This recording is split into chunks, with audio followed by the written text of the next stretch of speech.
जय श्री राधे कृष्ण। आप सभी का हमारे YouTube चैनल पे बहुत बहुत स्वागत है। आइए जानते हैं चैत्र मास कृष्ण पक्ष वर्ष 2023 पाप मोचनी एकादशी व्रत के शुभ मुहूर्त के बारे में, पारण समय के बारे में, और फिर सुनेंगे पाप मोचनी एकादशी व्रत की कथा। इस बार पाप मोचनी एकादशी का व्रत जो कि 18 मार्च 2023 दिन शनिवार को एकादशी का व्रत किया जा रहा है। हर माह के कृष्ण पक्ष और शुक्ल पक्ष की एकादशी तिथि के दिन एकादशी का व्रत किया जाता है। इसे एकादशी या 11 व्रत के नाम से जाना जाता है। एकादशी का व्रत भगवान विष्णु भगवान श्री कृष्ण को अति प्रिय है। जो भी भक्त सच्ची श्रद्धा के साथ, नियम और निष्ठा के साथ पाप मोचनी एकादशी का व्रत करते हैं, इस दिन भगवान विष्णु के चतुर्भुज स्वरूप का पूजन करते हैं, तो उनके सभी प्रकार के पापों का नाश इस एकादशी व्रत के प्रभाव से होता है। यह एकादशी के व्रत के बारे में जो कि स्वयं भगवान श्री कृष्ण ने इसके फल एवं प्रभाव को जो कि अर्जुन के समक्ष उपस्थित किया था। पाप मोचनी एकादशी व्रत साधक को उसके सभी पापों से मुक्त कर उनके लिए मोक्ष के मार्ग खोल देती है। जो भी एकादशी का व्रत करते हैं उन्हें एकादशी व्रत के लिए जो कि 10वें दिन से नियमों का पालन करना चाहिए। 10वीं तिथि के दिन सूर्यास्त होने से पहले ही भोजन ग्रहण करना चाहिए। शुद्ध और सात्विक आहार ग्रहण करनी चाहिए। उसके बाद दांतों को अच्छे तरह से साफ करके रात्रि में ब्रह्मचर्य का पालन करते हुए भगवान नाम का स्मरण करते हुए सोना चाहिए। एकादशी तिथि के दिन सुबह ब्रह्म मुहूर्त में उठ करके नित्य क्रियाओं से निवृत्त हो करके गंगा नदी में या घर के नहाने के पानी में ही थोड़ा सा गंगा जल मिला करके स्नान करना चाहिए। शुद्ध वस्त्र धारण करके व्रत का संकल्प लेना चाहिए। भगवान विष्णु से प्रार्थना करनी चाहिए कि हे भगवान विष्णु, आज मैं पाप मोचनी एकादशी का व्रत करने जा रहा हूँ या करने जा रही हूँ। हमारे सभी प्रकार के मनोरथ सिद्ध हो। आपके मन में जो भी इच्छा हो, जो भी कामना हो, प्रभु से वह कहे और कहे कि हमारे सभी प्रकार के दैहिक, दैविक और भौतिक पाप नष्ट हों।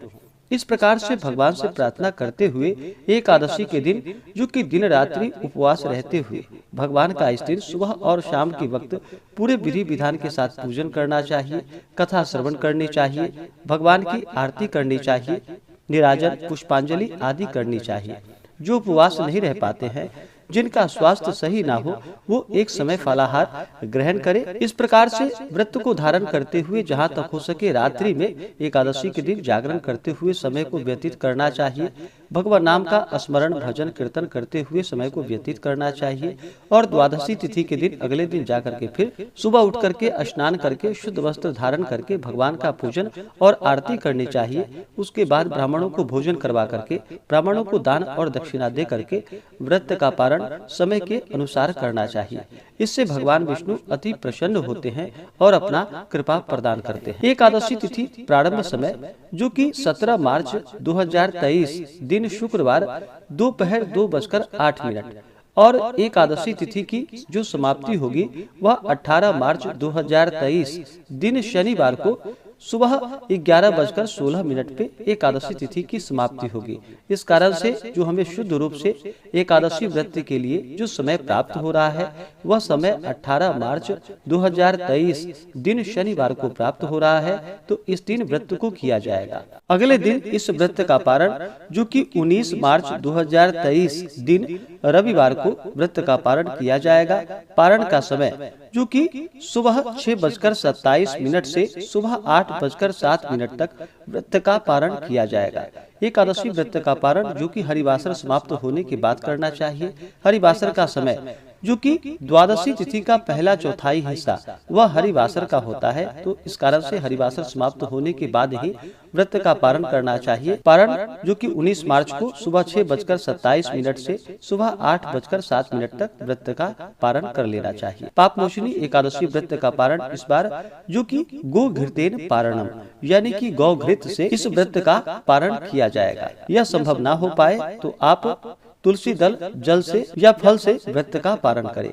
एकादशी तिथि के दिन सूर्योदय का जो समय होगा वह समय सुबह 6:05 और सूर्यास्त शाम 6:09। राहु काल का जो समय होगा वह समय सुबह 9:05 से सुबह 10:36 तक राहु काल का समय होगा। राहु काल समय के दौरान कोई भी शुभ कार्य या नया कार्य नहीं करना चाहिए, यह लाभप्रद नहीं होता है। इस बार पापमोचनी एकादशी तिथि के दिन जो कि सर्वार्थ सिद्धि योग और द्वि पुष्कर योग भी बन रहा है।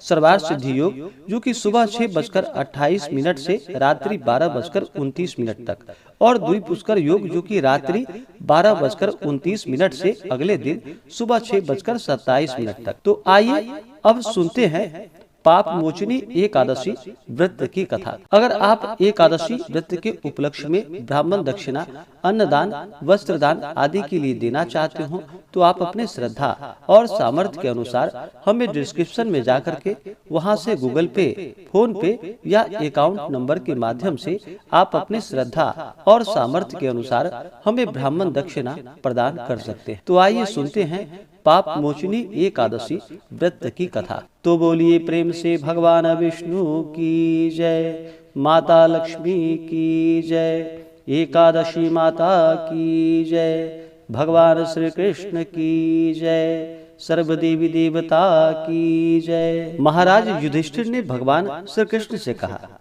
कि हे प्रभु, आपके श्री मुख से इन पवित्र कथाओं को सुनकर मैं कृत्य हो गया, परंतु मेरी अभिलाषा घटी नहीं वरन बढ़ती ही जा रही है। उसी के वशीभूत हो मैं आपसे पुनः प्रार्थना करने की दृष्टता करके आगे कथा सुनने की अभिलाषा रखता हूँ। अब आप कृपा करके चैत्र कृष्ण एकादशी व्रत की विधि एवं महात्म्य मुझसे वर्णन कर मुझे कृतार्थ कीजिए। पांडु नंदन के ऐसे वचन को सुनकर भगवान श्री कृष्ण बोले कि हे राजा, यही प्रश्न एक बार महाराज मानधाता ने महर्षि लोमस जी से किया था। अस्तु, अब मैं वही कथा जो महर्षि लोमस जी ने मानधाता को सुनाई थी आज तुम्हें सुना रहा हूँ। ध्यान पूर्वक सुनो। हे राजा, चैत्र कृष्ण एकादशी का नाम पाप मोचनी एकादशी है। इस एकादशी का व्रत करने से मनुष्य पिशाच तत्व से मुक्त हो जाते हैं। अब मैं तुम्हें इसका एक प्राचीन इतिहास सुनाता हूँ, तुम ध्यान पूर्वक सुनो। चैत्ररथ वन में जहाँ पर पहले अप्सराएं निवास करती थी और जहाँ पर सदैव ही वसंत विराजमान रहता था, नाना प्रकार के पुष्प खिलते थे और नाना प्रकार के पक्षी कलरव किया करते थे। इंद्रादि देवताओं का वह क्रीड़ा स्थल था और किन्नर वहाँ पर विहार करते थे। उसी सुंदर और रमणीक स्थान में महर्षि मेधावी तपस्या कर रहे थे। एक दिन मंजू घोषा नाम की एक गंधर्व कन्या ने वहां जाकर मेधावी मुनि का अवलोकन किया और उनको देखकर उन पर आसक्त हो गई। यद्यपि अपने मन को बहुत समझाया मगर वह नहीं माना। तब हाथ में सितार ले उनके पास जाकर बैठी अपनी वीणा विंदिक कोकिल कंठ से मधुर गान कर उनको मोहित करने का जाल फैलाया।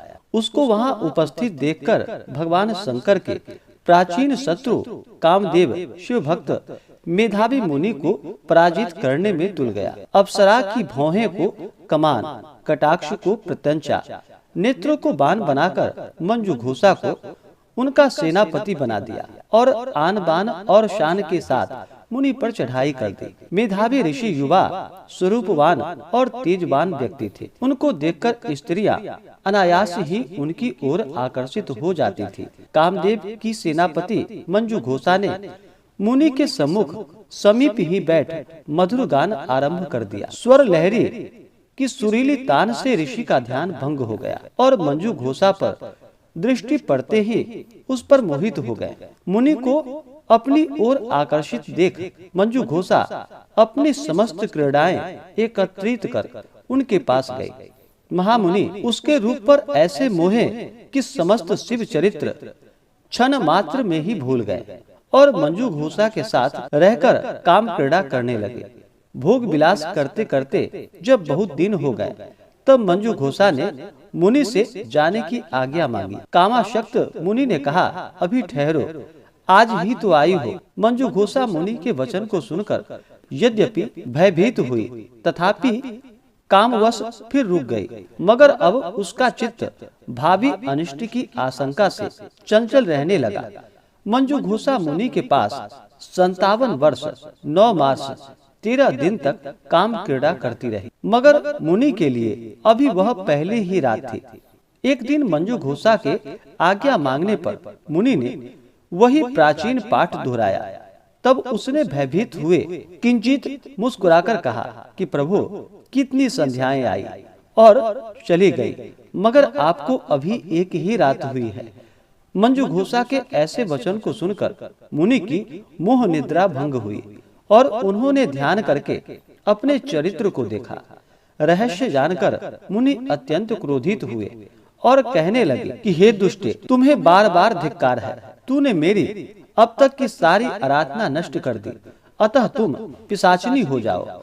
मुनि के श्राप से मंजू घोषा पिशाचिनी हो गई और मुनि के चरणों पर गिरकर कहा कि प्रभु, मैं निरपराधिनी हूँ, मेरा क्या दोष है? आपने मुझे व्यर्थ ही श्राप दे डाला, अतएव अब जो होना था सो हो गया। अब आप कृपा कर शाप मोचन का उपाय कहिए। मंजू घोषा की ऐसी दीन वाणी को सुनकर मुनि का क्रोध नष्ट हो गया।